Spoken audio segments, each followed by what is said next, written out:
कहवाक चाहिए जदि आपंकर छोट बेले देखिए पिलार बॉडी रे पैचेस बहुत माने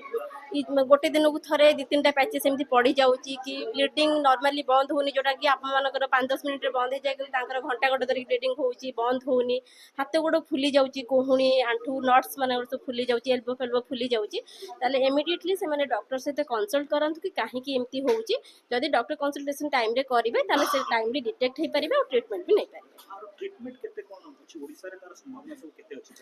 आमर तो प्राय सब प्राइवेट हॉस्पिटल हेमाटोलॉजिस्ट रहउचंती एसीबी आउ कैपिटल हॉस्पिटल रहउचंती किंतु डिस्ट्रिक्ट हॉस्पिटल हेमाटोलॉजी डिपार्टमेंट ही रहउनी तो सेठी मेडिसिन डिपार्टमेंट हो गले ना पेडियाट्रिक डिपार्टमेंट हो गले से माने ही ट्रीटमेंट कराउचंती जतेका डिस्ट्रिक्ट मु बुलीछि जेमति कि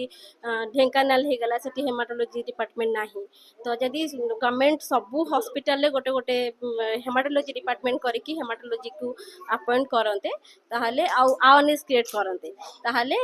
रोगी माने डिटेक्ट हो पारती जेहेतु एटा बहुत रेयर गोटे माने जना भी पड़वा टिके लोक जेहेतु जानी ना जना केमती पड़ो आम नेग्लेक्ट कर दौरान से तो जब सेमती करेंगे ताहले बहुत पेशेंट डिटेक्ट हो पारे।